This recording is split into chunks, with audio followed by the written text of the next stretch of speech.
Good morning my dear students ना, आप लोग कैसे हैं? ठीक ठाक। तो कल के जो प्रीवियस क्लास में आपने लेक्चर सुना था, एक बहुत ही इंटरेस्टिंग पोएम थी इंटाइटल्ड एन एपिटाफ। उसमें आपने पोएट जो वाल्टर डिलामेयर साहब हैं, उनका जो सैड फीलिंग्स था उस लेडी के प्रति ना, उसने आपने देखा लाइन बाय लाइन मैंने एक्सप्लेन किया था। बहुत छोटी कविता है, 6-7 लाइन की, जो उस लेडी के कब्र पे जो है एपिटाफ पे लिखा हुआ है। आई मीन उस वर्स जो है उसके एपिटाफ पे ही लिखा हुआ है। उसमें आपने देखा कि वो जो वेस्ट कंट्री से जो बिलोंग करती है महिला, वो एक ज़माने में कवि वाल्टर डिलामेयर की बिलवेड हुआ करती थी, जिससे उन्होंने धोखा पाया। इसलिए तो उन्होंने एक फ्रेज का प्रयोग किया इस कविता में, light of a step and heart she was. उसके बाद उस लेडी को एडजेक्टिव का जो है superlative degree, I mean beautiful नहीं, मोर ब्यूटीफुल नहीं, मोस्ट ब्यूटीफुल का जो है प्रयोग किया। इसी से पता चलता है कि वो बहुत ही काफ़ी जो है सुंदर महिला थी। और मैंने कल बहुत ही विस्तार से जो है आपको एक्सप्लेन किया था कि कभी कभी सुंदरता जानलेवा होती है, और सुंदर जो होती है वस्तु, I mean all the glitters is not gold, सभी चमकने वाली चीज़ें जो है वो सोना नहीं हुआ करती ना। उसके बाद आपने सुना होगा लेक्चर में, thing of beauty is a joy for ever, सुंदर वस्तु हमें हमेशा खुशी देती है ना। और कभी कभी सुंदरता जिसके पास है और जो डिजर्व करता है, दोनों के लिए कभी कभी जो है हानिकारक जो है ना, जानलेवा भी साबित हो जाती है। और वही कवि के साथ हुआ था, वाल्टर डिलामेयर साहब के साथ धोखा मिला उनको ना। वो कब्र के समीप जो है, उस लेडी की कब्र के समीप जो है विलाप कर रहे हैं, रो रहे हैं ना। उसके बाद उन्होंने ब्यूटी का जो है फिलॉसफी दिया। जो वर्ड ब्यूटी है, सुंदरता, वो शॉर्ट टाइमिंग के लिए होता है, ज़्यादा दिनों के लिए नहीं ना। उन्होंने कहा ब्यूटी वेनिसेस ब्यूटी पासेस, सुंदरता जो है विलुप्त हो जाती है, समाप्त हो जाती है ना। और अंत में ये भी जो है दुख व्यक्त करते हैं कि when I crumble who will remember, कि जब मैं मर जाऊंगा, बुढ़ापे एज में आ गया हूँ, तो इस महिला को कौन याद करेगा ना। तो पॉजिटिव नेगेटिव, यानी कहने का मतलब ये कि इस धरती पे वीर धीर जो भरे पड़े हैं, उनका गुण को जो है वर्षों तक याद किया जाता है, इंसान को नहीं ना। सुंदरता, जवानी, आई मीन ब्रेवनेस जो होती है, बहादुर, उसके बाद ताकत, ये सब जो है बहुत दिनों तक जो है हिस्ट्री के पन्नों में दर्ज होती है। तो इस महिला को इसकी सुंदरता के लिए जो है कवि याद कर रहे हैं। थी तो धोखेबाज, चालाक ना, यानी कवि ही नहीं बल्कि कई लोगों को जो है वो धोखा दे चुकी थी। तो आज जो है, आज की क्लास में बच्चों, आज हम इस पोएम से रिलेटेड कुछ वर्ड्स, बहुत छोटी कविता है इसलिए ज़्यादा इसमें वर्ड्स नहीं है, और आपको लगभग 12 जो है इससे ऑब्जेक्टिव क्वेश्चन ना मैंने निकाला है, जिसका हम लाइन बाय लाइन जो आपको समझाते हुए आंसर भी बताएंगे ना। और बिहार बोर्ड के लिए जो है 12th क्लास आपके लिए बहुत ही जो है ये उपयोगी साबित होगी ऑब्जेक्टिव सॉल्व करने में, क्योंकि 50% जो ऑब्जेक्टिव है उसमें 25 जो है 50-50, अगर 25 ग्रामर है तो 25 लिटरेचर रहता है ना, इसलिए। और लिटरेचर से जो सुनी हुई बात है, पोएम, प्रो, जो भी स्टोरी, ड्रामा है, वो आपके दिमाग में फिल्म की तरह जो है बैठ जाता है, उसको आप याद रखते हैं। लाइन देखिएगा, ऑप्शन आपको मल्टीपल 4 ऑप्शंस हैं, आपको फटाक से याद आ जाएगा ना। तो चलिए, तो पहले हम वर्ड्स देख लेते हैं। तो इस पोएम में जो है मैंने पहला वर्ड जो है निकाला है, जो आपको समझ से परे होगा, तो हम इसका अर्थ भी बताते चलेंगे आपको। पहला वर्ड है इसमें इन ह्यूमन कंडीशन ना। अभी देखिए, इन ह्यूमन, एक ह्यूमन मानवीय, एक इन ह्यूमन अमानवीय ना, इसका उल्टा एंटोनिम हो गया। इन ह्यूमन कंडीशन का मतलब होता है अमानवीय स्थिति। यानी कवि वाल्टर डिलामेयर साहब ने कहा कि मॉडर्न एज में अभी जितने भी लोग हैं, यानी अस्त व्यस्त रूप में, यानी इन ह्यूमन कंडीशन है, मानव जैसा व्यवहार नहीं कर रहा है, अमानवीय व्यवहार कर रहा है ना। तो इन ह्यूमन कंडीशन आप इसका लिख लीजिएगा अमानवीय स्थिति, ठीक है। मैं एक बार बोल रहा हूं, नोट कर लीजिएगा, इन ह्यूमन कंडीशन अमानवीय स्थिति। चलिए नेक्स्ट दूसरा वर्ड है इसमें ऑनर्ड का प्रयोग किया है, ऑनर से बना है, V2 का प्रयोग ऑनर्ड। ऑनर मतलब ये वाल्टर डिलामेयर साहब को जो है ब्रिटेन की जो महारानी है एलिजाबेथ सेकेंड, जो अभी भी वर्तमान में है, कल मैंने बताया भी था कि उनके पति ये प्रिंस फिलिप जो है 2000 दिन पहले जो उनकी मृत्यु हुई है ना, तो वो महारानी जो एलिजाबेथ सेकेंड है, जो वर्तमान में भी ब्रिटेन की महारानी है, उन्होंने इनको सम्मानित किया था ना, तो वही ऑनर्ड का प्रयोग हुआ। ऑनर मतलब सम्मानित करना ना, तो ऑनर का लिख दीजिएगा सम्मानित करना। चलिए नंबर 3 में है EPITAPH, एपिटाफ, कविता का शीर्षक ही है पोएम का एपिटाफ।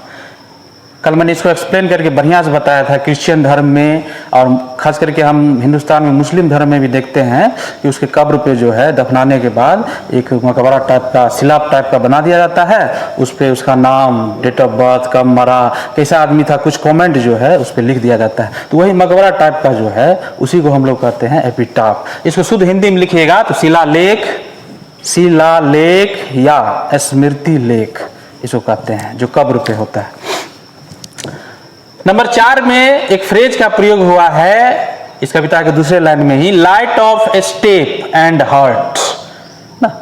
इसको हम उस लेडी को जो है कवि ने, वाल्टर डिलामेयर ने इस फ्रेज से संबोधित किया, light of step and heart. इसका मतलब धोखेबाज होता है ना, जिसको हम लोग फेथलेस कहते हैं ना। इस फ्रेज का प्रयोग किया है उस लेडी के लिए, light of step and heart, धोखेबाज। नंबर 5 फिफ्थ में जो वर्ड है वेनिसेस, वेनिस से बना है, V5 है। वेनिस मतलब गायब होना, डिसअपियर होना ना, तो वेनिस का लिख लीजिएगा गायब होना ना।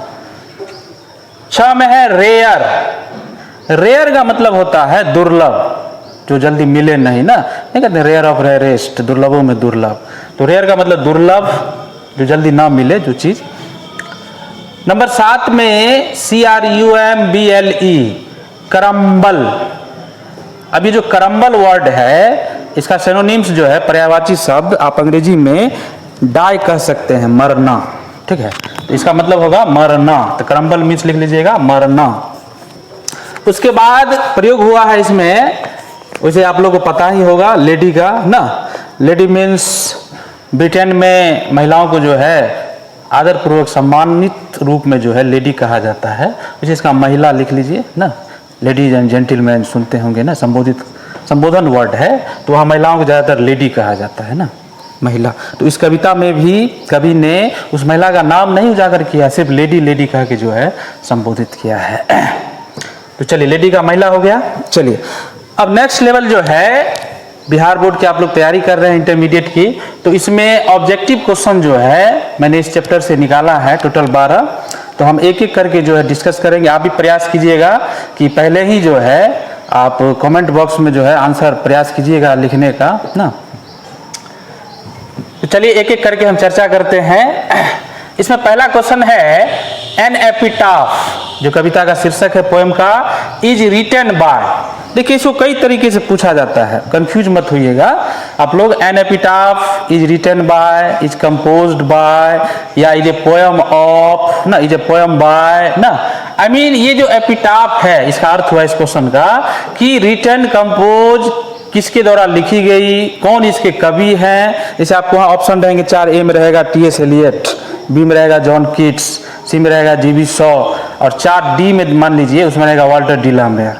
तो आप फटाक से जो है आप इसमें सेलेक्ट कर सकते हैं वाल्टर डिलामेयर। और जो 10-12 जो पोएम्स जो भी हैं सिलेबस में, उसका अगर आप कविता का जो कवि है, जो पोएम के जो पोइट्स हैं, अगर उसको आप नाम याद रखते हैं तो मैच करने के लिए भी 5 नंबर का जो है आपको रखा गया है बिहार बोर्ड में। एक तरफ वॉल्यूम ए में आपका दे देगा 5 कविता का शीर्षक, और बी में 5 कवि का, उसमें मैच करना पड़ता है कौन कविता जो है किस कवि के द्वारा लिखी गई। तो ये भी आप जो है इस बार तो 2-2 पूछ दिया, प्रोज का भी पोएम का भी 10 नंबर का। तो पहला का जो आंसर होगा आप लोग नोट कर लीजिएगा, उसे मैं लिख देता हूं, वाल्टर डिलामेयर। आप जो ये कवि है उसका नाम लिख दीजिए, वाल्टर डिलामेयर, यानी एपिटाफ के जो कवि हैं वाल्टर डिलामेयर साहब। चलिए नेक्स्ट सेकेंड क्वेश्चन है कि वाल्टर डिलामेयर वाज बॉर्न इन, ये क्वेश्चन जो है 2018 में पूछी गई थी बिहार बोर्ड में, और अब कवि का जन्म और मृत्यु जो है ईस्वी, वो भी अब आपको याद रखना है। ये भी ऑब्जेक्टिव से रिलेटेड पूछा जाता है, और ये क्वेश्चन 2018 में पूछी गई है। Walter de la Mare was born in, यानी कब पैदा लिए। तो इन जब भी आपका ऑप्शन रहे, प्रीपोजिशन इन का प्रयोग होगा, तो उसमें ऑप्शन के अनुसार, अगर ऑप्शन ईस्वी है ABCD 1946, 1873, 1875 जो भी हो, तो उसमें सेलेक्ट करना है ईस्वी को। अगर जगह का नाम है, इनमें जगह का नाम भी आता है। कल मैंने चर्चा किया था, चार्ल्टन जो है एक गाँव है इंग्लैंड में, केंट में ना, तो वहीं इनका जन्म हुआ था, केंट शहर में, चार्ल्टन गाँव में। लेकिन यहाँ आपको सिर्फ ईस्वी बताना है। तो इनका जो जन्म जो ईस्वी है वो 1873, ठीक है। तो बॉर्न इन 1873। अगर आपको ऑप्शन ABCD में मिल जाए 1873, तो उसी ऑप्शन को जो है कलर रंगना है। या अगर प्लेस का है नाम, अब जैसे दे दिया ऑक्सफोर्ड शायर A में, B में कैम्ब्रिज ना, C में दे दिया रोम, D में दे दिया केंट इंग्लैंड, तो इंग्लैंड के शहर जो मशहूर शहर है केंट, वहीं इनका जो है एक गांव पड़ता है चार्ल्टन, वहीं इनका जन्म हुआ। चलिए नेक्स्ट थर्ड क्वेश्चन जो है उसमें मैंने डॉटर दे दिया है, नाम ही है वाल्टर डी ला मेयर साहब का। Walter de la Mare died in. अब ये डाइड इन जो है, इसका मतलब हुआ मरे, तो कब मरे, आपको यहाँ भी इसमें बताना है कि कब मृत्यु हुई इनकी ना। तो कल मैंने पढ़ाते वक्त जो है, लेक्चर देते वक्त मैंने उनका डेट ऑफ बर्थ और जो मृत्यु जो डेट है वो भी मैंने लिख दिया था, बता भी दिया था, आपको पता भी होगा। तो डाइड इन जो है मरे, वो 1956, ठीक है। तो 4 ऑप्शन ABCD में 1956 वाले जो मिल जाए वाल्टर डी ला मेयर के संबंध में, तो आपको सिलेक्ट यही करना है, उसी ऑप्शन को रंग देना है। तो वाल्टर डी ला मेयर साहब की मृत्यु 1956 में हुई। चलिए नेक्स्ट आगे बढ़ते हैं। नंबर 4, 2 इसमें क्रिएशन का नाम दिया गया है जो इन्वर्टेड कॉमा बंद है। सॉन्ग्स फॉर चिल्ड्रेन है, songs for children and the peacock pie. ये 2 जो है क्रिएशन जो वर्क्स है, ये पूछा जा रहा है आर ऑफ, यानी किनका है। तो भाई आप पढ़ रहे हैं एपिटाफ कविता, तो इन्हीं का होगा ना। और जैसे आपको जब वहाँ पूछा जाए एग्जाम में, तो उसमें कंफ्यूजन होती है, क्योंकि आप 10-12 पोएम्स है, किन्हीं का भी जो है क्रिएशन उठा के दे देगा, ये किनकी कवि रचना है। तो सॉन्ग्स फॉर चिल्ड्रेन और पीकॉक पाई, ये दोनों जो रचनाएं हैं आपको वाल्टर डी ला मेयर साहब का है। तो इसमें आंसर जो है आप वीडियो पोज करके लिख सकते हैं, वाल्टर डी ला मेयर।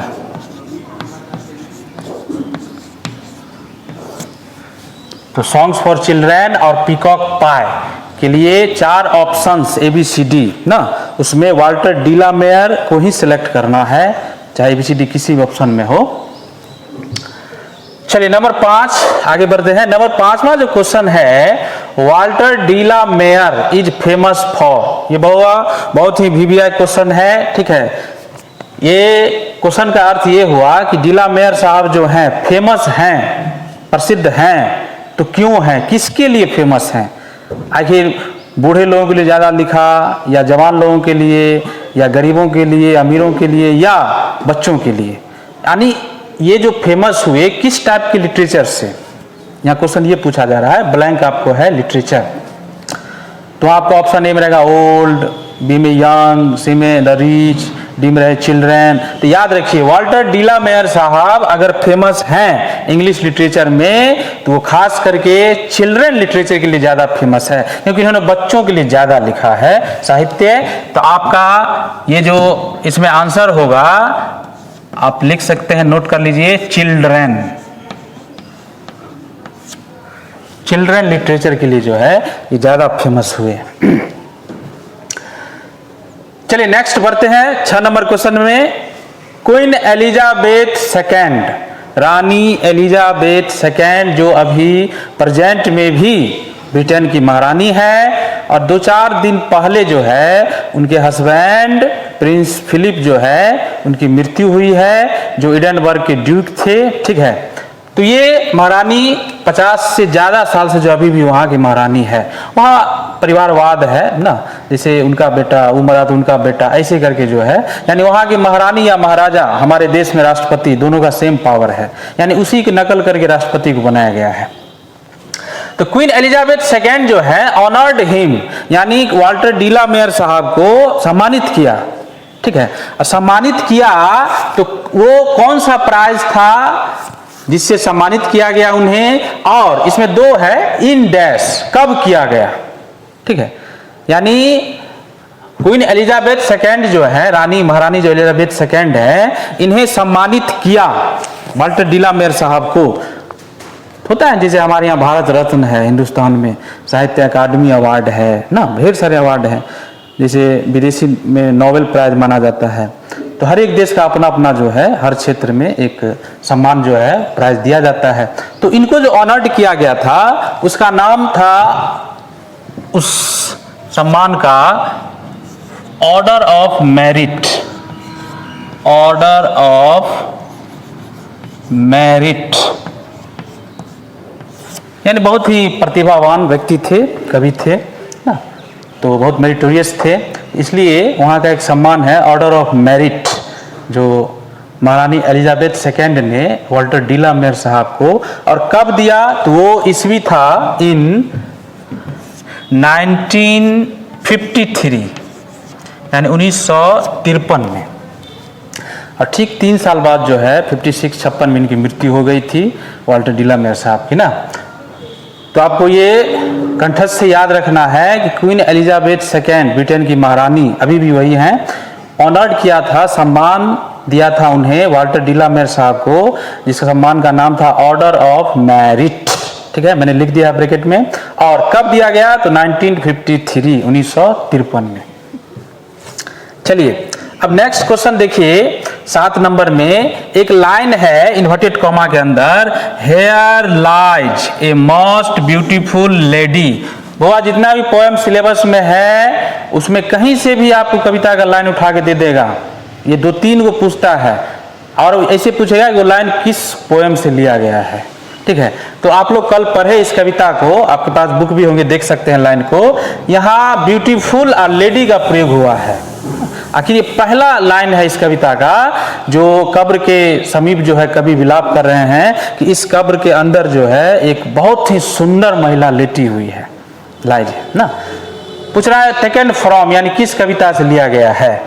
तो इसमें कंफ्यूज नहीं होना है, ब्यूटीफुल लेडी आप दिमाग में रखिएगा, 10-12 पोएम्स में इसकी चर्चा इसी कविता में हुई है, ब्यूटीफुल लेडी की। तो इसमें आपको लिखना है, कविता का शीर्षक दे देना है एन एपिटाफ, यानी एन एपिटाफ कविता से जो है ये पंक्ति ली गई है। कभी कभी इसको ऐसे भी पूछा जाता है कि जैसे लाइन दे दिया, here lies a most beautiful lady ना, टेक ऑफ, इज ऑफ, यानी ऑफ का मतलब ये हुआ कि किस कवि का है, यानी ये लाइन किस कवि का है।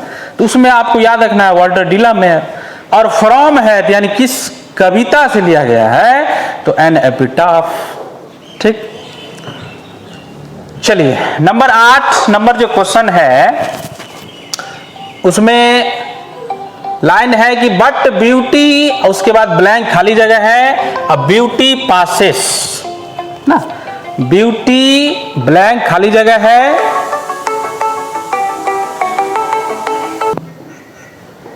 तो नेक्स्ट क्वेश्चन जो है बच्चों 8 नंबर में कि बट ब्यूटी ब्लैंक खाली जगह है, ब्यूटी पासेस।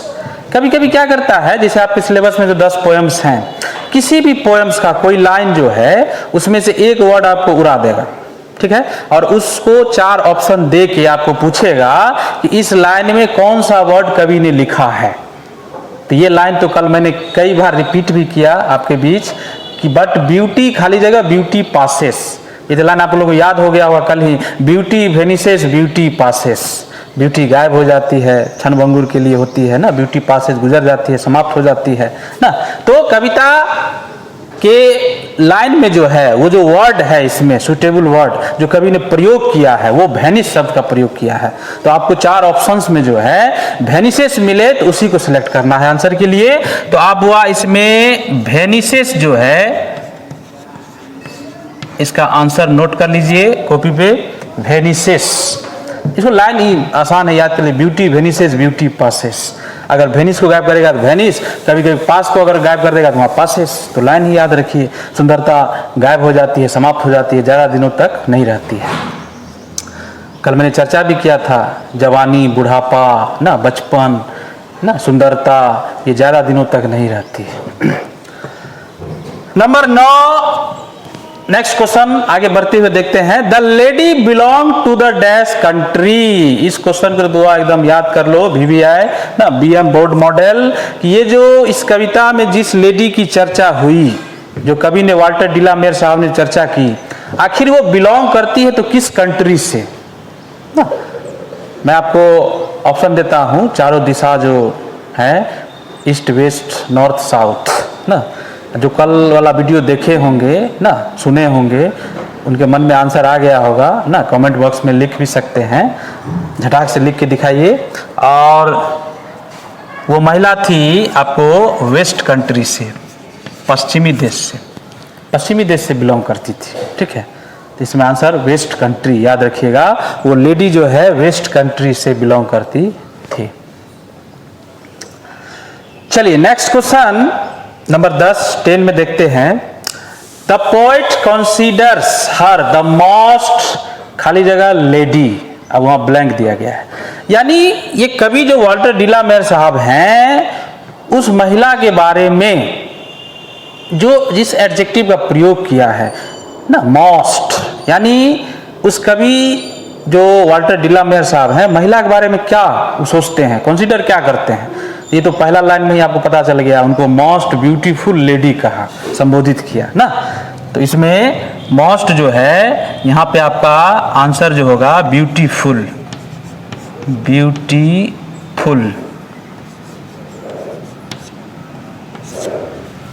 ठीक है। द मोस्ट ब्यूटीफुल लेडी कहा ना, सुपरलेटिव डिग्री का प्रयोग हुआ है, ज्यादा सुंदर, यानी वेस्ट में जितनी भी महिलाएं सबसे ज्यादा सुंदर ना। चलिए नेक्स्ट 11 नंबर क्वेश्चन देखते हैं। The poet expresses his said feelings for a dash, यानी कवि जो वाल्टर डिलामेयर साहब हैं, अपना जो दुख जो व्यक्त कर रहे हैं ना, आई मीन उस कब्र के नजदीक जो बैठ के जो दुख व्यक्त कर रहे हैं, किसके लिए। तो ये तो भाई सिंपल है, कल ही आपको पता चल गया, उस लेडी के लिए ना, जिससे वो बेइंतहा मोहब्बत करते थे, बाद में उन्हें धोखा भी मिला ना, फिर भी उनकी सुंदरता को याद कर रहे हैं ना कवि। तो पोएट जो है अपना सेड फीलिंग्स जो है एक्सप्रेस कर रहे हैं, किसके लिए, तो लेडी के लिए, ठीक है। इसमें वो नाम नहीं दिया गया लेडी के लिए, ठीक है, तो इसलिए इसमें लेडी का ही प्रयोग किया गया, इसलिए आप इसमें लेडी ही याद रखना है। आखिर सम्मानित वर्ड का प्रयोग किया है लेडी ना। जैसे हमारे हिंदुस्तान में महिलाओं को माँ ना, बहन से संबोधित करते हैं, तो वहाँ इंग्लैंड आर में जो है खासकर महिलाओं को लेडी, या जो बैचलर कुमारी है उसके लिए मिस का प्रयोग किया जाता है। चलिए वो लास्ट क्वेश्चन 12 नंबर ऑब्जेक्टिव का देखिए। Walter de la Mare lost his father at the age of blank dash, खाली जगह है। यानी वाल्टर डिलामेयर साहब जो हैं अपने पिता को खो दिया, यानी उनके पिता की मृत्यु हो गई, तो किस उम्र में, यानी उनकी उम्र कितनी थी वाल्टर डिलामेयर साहब की। तो कल मैंने आपको बताया था उनके प्रोफाइल के बारे में, तो आपको पता होगा, झटाक से लिखिए कमेंट बॉक्स में, हमसे पहले आंसर लिखिए। तो वो थे 4 साल के, 4, यानी 4 साल के जब कभी थे तो इनके पिता की मृत्यु हो गई, लॉस्ट कर दिया, ठीक है। तो ये आपका 12 ऑब्जेक्टिव क्वेश्चन, कुछ इंपोर्टेंट वर्ड्स का आपने अर्थ जाना, हिंदी मीनिंग, ठीक है। अब मैंने कल बताया था कि इसका 100 शब्दों में समरी, जिसको सारांश कहते हैं ना, आखिर इस कविता में कवि ने क्या क्या कहा है उस लेडी के बारे में, उस समरी जो बिहार बोर्ड 5 नंबर रखा है उसके लिए। उसके बाद एक्सप्लेनेशन, व्याख्या, कविता का लाइन आपको दे देगा 2 लाइन और कहेगा इसको एक्सप्लेन कीजिए, वो 4 नंबर का पूछता है कि आखिर उस 2 लाइन में कवि क्या कहना चाह रहे हैं, ठीक है। तो बुआ अब हम अगला जो चलेंगे पढ़ाओ वो समरी एक्सप्लेनेशन पे, ठीक है। तो चलिए बच्चों, अब हम जो है नेक्स्ट लेवल के क्वेश्चन पे बढ़ते हैं आगे। तो अगला जो आपके सामने बोर्ड पे जो लिखा हुआ जो स्टडी मटेरियल है वो एन एपिटाफ कविता का समरी है। समरी मीन्स सारांश। सार का अंश, यानी किसी भी लिटरेरी जो मटेरियल है, प्रोज, ऐसे, drama, novel, I mean poem ना, पोएम का कई ब्रांचेस है, जैसे मैंने कल आपको बताया था, जिसे ओड, सोनेट और बहुत सारे एलेजी, बहुत टाइप के हैं। तो इस कविता में कवि ने जो अपना जो भाव जो एक्सप्रेस किए हैं उसको आपको लगभग 100 शब्दों में, 100 वर्ड्स में, ज़्यादा नहीं, आपको समराइज करना है, जिसके लिए बिहार बोर्ड ने आपको 5 नंबर रखा है, 5 अंक। ठीक है, तो चलिए हम लाइन बाय लाइन देखते हैं कि इस कविता का समरी जो है इसमें आखिर क्या आप देखते हैं। तो मैंने आपको पहले भी बताया है कि जब भी किसी टॉपिक का जो है, किसी पोएम का या प्रोज का समरी लिखिए तो पहला लाइन आप ये बताइए कि वो लिखा किसके द्वारा गया है। अगर आप वो लाइन सही लिख देते हैं तो उसके लिए 1 नंबर आपको मिल जाएगा ना, ओपनिंग लाइन। और उसके बाद बताइए कि उसमें आखिर क्या है सार। तो चलिए लाइन बाय लाइन देखते हैं। दिस पोएम इनटाइटल्ड, इनटाइटल्ड का मैंने कई बार चर्चा कर चुका है इस वर्ड का, इसका मतलब होता है शीर्षक। और इन्वर्टेड कॉमा के अंदर आपको कविता का शीर्षक लिखना है, जिसमें उसका प्रत्येक वर्ड जो है, शब्द, उसका पहला अक्षर बड़ा होना चाहिए। एन में ए बड़ा, एपिटाफ में ई बड़ा। लिखने का जो है आप एग्जामिनर को कैसे आप जो है अट्रैक्ट कर सकते हैं, ताकि 5 में 4 दे दे ना, 3 दे दे, हैंडराइटिंग ना, और उसके बाद ग्रामेटिकल जितने भी प्रोनाउंसिएशन हुआ, उसके बाद साइनिंग हुआ, जैसे कॉमा, फुल स्टॉप, ये सब पर भी जो आपको ध्यान देना है। तो 5 में आप 4 अंक जो है आसानी से प्राप्त कर सकते हैं। तो एन एपिटाफ को एन में ए बड़ा, एपिटाफ में ई बड़ा आपको लिखना। हर एक शब्द जो है उसका शीर्षक बड़ा अक्षर से लिखा जाता है। Has been composed by Walter de la Mare, full stop. ठीक है, इस पे भी ध्यान देना है। यानी यह कविता शीर्षक an epitaph Walter de la Mare के द्वारा लिखी गई है। कविता लिखना आई मीन कंपोज वर्ड का प्रयोग, यहाँ रिटर्न भी कर सकते हैं, ऐसी बात नहीं है। कंपोज सब कीजिएगा, ज़्यादा बेटर होगा। कविता कंपोज किया जाता है, इसका भी मतलब लिखना ही होता है। तो देखिए पहला ओपनिंग लाइन जो हर कविता में हम आपको लिखाते हैं, ये किन कवि के द्वारा लिखा गया है। तो this poem entitled an epitaph has been composed by Walter de la Mare, Walter de la Mare साहब के द्वारा लिखी गई है। चलिए आगे बढ़ते हैं। He is a modern English poet, वो आधुनिक युग के अंग्रेजी कवि हैं। आधुनिक मतलब उसको हम 20th सेंचुरी भी कहते हैं, 20वीं सदी। ठीक है, वो मैंने क्लास में आपको बताया है। तो वो मॉडर्न इंग्लिश पोइट हैं, फुल स्टॉप। उसके आगे बढ़ते हैं। His creations are famous among children. ठीक है बच्चों, समरी से भी आप बहुत सारे ऑब्जेक्टिव क्वेश्चन को सॉल्व कर सकते हैं, इसमें आपको बहुत सारा मटेरियल मिल जाता है ना। यानी ये लाइन जो कह रहा है कि उनकी जितनी भी रचनाएं हैं, क्रिएशन जो भी लिखा, वो ज़्यादा फेमस अगर है तो बच्चों के बीच है, क्योंकि ये बच्चों के लिए ज़्यादा उन्होंने लिखा ना। यानी इनको कहा जाता है कि आखिर फेमस है तो बच्चों के लिटरेचर के लिए ज़्यादा फेमस है। तो इनकी क्रिएशन को ज़्यादा बच्चों के बीच जो है ज़्यादा पॉपुलर, फेमस है, और बच्चे लोग जो है ज़्यादा पढ़ते हैं। आगे देखिए, थ्रू दिस पोएम, इस कविता के द्वारा माध्यम से कवि जो ही हैज एक्सप्रेस्ड, यानी जो उन्होंने व्यक्त कर रहे हैं, हिज सेड फीलिंग्स, उनके अंदर जो उदास जो भावना है, जो फीलिंग्स है ना, फॉर ए लेडी, वो महिला के लिए जो है, जिसे वो एक समय बहुत बेइंतहा मोहब्बत करते थे, और मरने के बाद जो है, मैंने कल बताया था आपको पढ़ाते वक्त, लेक्चर देते वक्त, कि वो कब्र के समीप बैठ के जो है रो रहे हैं, विलाप कर रहे हैं ना, सेड फीलिंग्स जो है बाहर कर रहे हैं ना। तो ये इसमें एक्सप्रेस है इस कविता में, उनका सेड फीलिंग्स जो है वो लेडी के प्रति ना, थी धोखेबाज, लेकिन फिर भी उनकी सुंदरता के कायल थे कवि, और उनसे प्यार भी करते थे। He loved her too much, बहुत प्यार करते थे उनसे, उस महिला से, आई मीन उसके बिलवेड ही थी। आफ्टर हर डेथ, लेकिन उस महिला के मरने के बाद, जब वो मर गई, द पोइट रिमेंबर्स हर, कभी उस महिला को याद करते हैं मरने के बाद ना, मरने के बाद याद करते हैं। अकॉर्डिंग टू हिम, उनके अनुसार, she was the most beautiful lady, यानी कवि के अनुसार वो जो महिला थी बहुत ही सुंदर, सबसे ज्यादा सुंदर, सुपरलेटिव डिग्री का प्रयोग किया है, मोस्ट ब्यूटीफुल, काफी ना ज्यादा सुंदर महिला थी। She belong to the west country, और वो रहने वाली जो थी महिला वो वेस्ट कंट्री की, पश्चिमी देश की ना, अमेरिका इंग्लैंड जो भी पश्चिमी देश है वो जो है वो पश्चिम देश से बिलोंग करती थी। शी वॉज नॉट काइंड, दयालु नहीं थी वो ना। कभी कभी जो एक्सेस होता है ना वो बैड थिंग होता है, अति सर्वत्र वर्जते, आप लोग देखे होंगे ना, ज़्यादा खाना खा लेना, ज़्यादा पैसा हो जाना, ज़्यादा ताकत हो जाना ना, ज़्यादा गुरूर हो जाना, ये कभी कभी जो है नुकसानदेह होता है। तो थी तो काफ़ी सुंदर, लेकिन देखिए वो दयालु नहीं थी ना, कहने कभी दयालु नहीं थी। She deceived a lot of man and the poet too, यानी कभी ये जो महिला जो है वो कई लोगों को धोखा दे चुकी थी, और कवि को भी, यानी कभी भी उसके लपेटे में आ गए थे ना। बेचारी सुंदरता कायल हो गए, प्यार भी हुआ लेकिन धोखा भी मिला इनको, फिर भी सुंदरता के लिए उनको याद कर रहे हैं ना, उनके एपिटाफ पे बैठ के। He says that beauty is for short time।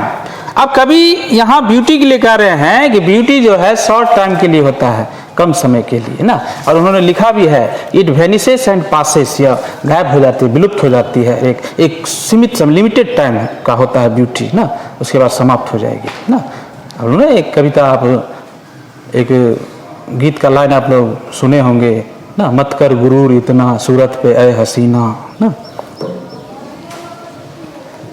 Men are remembered for their qualities in this world। इस दुनिया में आदमी को नहीं बल्कि इसको गुण के लिए उसे याद किया जाता है ना। आखिर इस कविता में कवि की यही भाव है, एंड सेंट्रल जो इसमें जो थीम है जो है वो कवि का यही है कि लोगों को याद नहीं किया जाता है दुनिया में, उसे क्वालिटी को याद किया जाता है। Sitting beside the epitaph of the lady, उस लेडी के एपिटाफ के बगल में बैठते हुए, ही कॉन्सिडर्स, कभी सोचते हैं दैट आफ्टर हिज डेथ, यानी जब मैं मर जाऊं, जब कभी मर जाए, मैंने ब्रैकेट में लिखा नाउ ओल्ड मैन, यानी अभी बुढ़ापे में आ गए हैं, बूढ़े हैं ना, हु विल रिमेंबर हर, कभी सोच रहे हैं कि जब मैं मर जाऊंगा, मैं जिंदा हूं तो इसे याद कर रहा हूं, मेरे मरने के बाद इसे कौन याद करेगा। यानी कभी जो है अपना चिंता जो है व्यक्त कर रहे हैं कि मेरे मरने के बाद इसे कौन याद करेगा। When I crumble who will remember.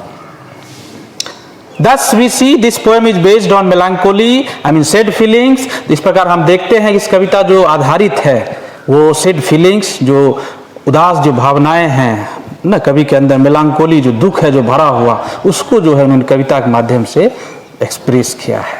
ठीक है, तो बच्चों ये समरी जो है आप लोग एक दो बार जो है कॉपी पे नोट करें, कहाँ फुल स्टॉप कौन सा वर्ड कहाँ है ना। वैसे कविता को सुनने के बाद जो है अगर आपके पास ग्रामेटिकल पावर है, बहुत सारे रूल्स याद हैं, वर्ड पावर हैं, तो आप भी सरल भाषा में जो है इसको 100 शब्दों में लिख सकते हैं ना। वैसे फिर भी आप इसको नोट कर लीजिए समरी को, ठीक है। अब चलिए इसके बाद जो है हम आपको इस कविता का जो एक जो मेन लाइन है उसका एक्सप्लेनेशन बताते हैं, वो लिख के चलिए पहले इसको नोट कर लीजिए।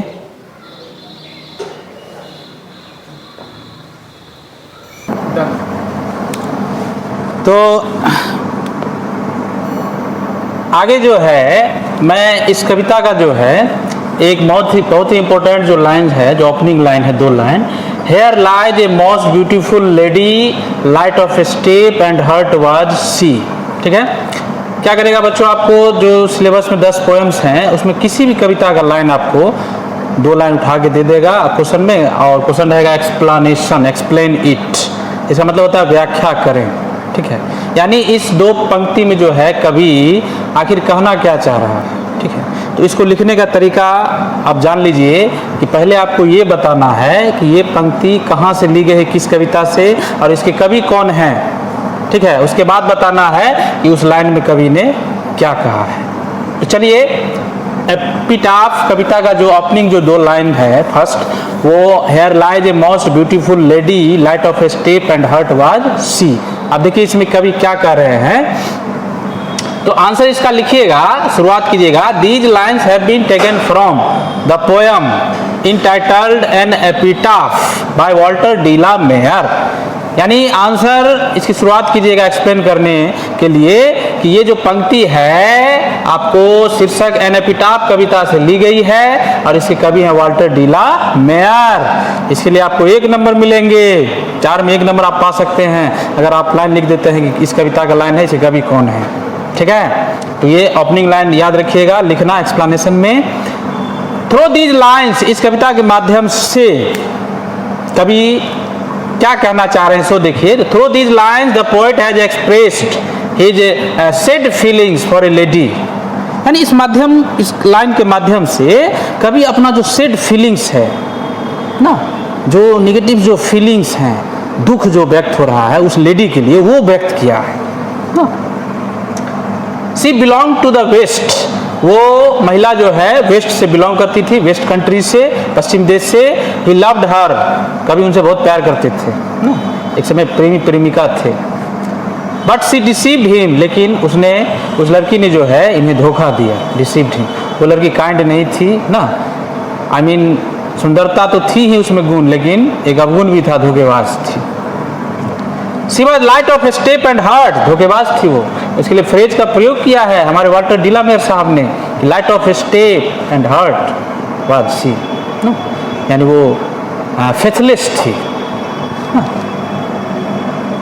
He says that she was the most beautiful lady, कभी कहते हैं कि बहुत ही सुंदर महिला थी, सबसे ज़्यादा वेस्ट कंट्री में सबसे ज़्यादा सुंदर महिला थी। सिटिंग बिसाइड हर एपिटाफ, उसके एपिटाफ के बगल में जो है बैठकर जो है रिमेंबर्स हर, कभी उस महिला को याद करते हैं।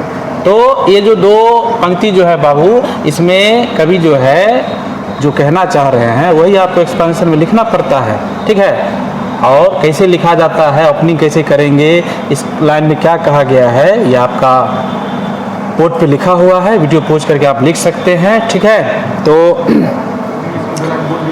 एक्सप्लेनेशन, समरी, ऑब्जेक्टिव ना, वर्ड्स, इतने सारे जो है आपको जो होमवर्क आपको मिल गया है ढेर सारा ना। जब आफ्टर लॉकडाउन जो है, जब क्लास ऑफलाइन जब चलेगी तो ऐसा नहीं, हम आपको पूछेंगे भी इससे संबंधित जो भी प्रश्न है ना, इसलिए आपको ज़रूर नोट करके जो है घर पे इसको अच्छे ढंग से तैयारी करनी है ना। इस लॉकडाउन में भी आपके जो जुड़े हुए जो शिक्षकगण हैं, देखिए कितना मेहनत कर रहे हैं ना, सरकार के आदेश या जो भी हो निगेटिव पॉजिटिव, उससे लड़ते हुए जो है हम लोग आपके लिए जो है वीडियो बना रहे हैं ना। तो इस वीडियो को पोज करते हुए, नोट करते हुए नोटबुक में अच्छे ढंग से जो है उसको याद कीजिए, और जो भी प्रॉब्लम हो ना आप नीचे कमेंट बॉक्स में लिखिए, हम उसका जवाब देंगे आपको। ठीक है, तो आज बाबू यहीं तक रहने दीजिए क्लास। ठीक है, फिर मिलेंगे नेक्स्ट वीडियो में, तब तक के लिए बाय, टेक केयर।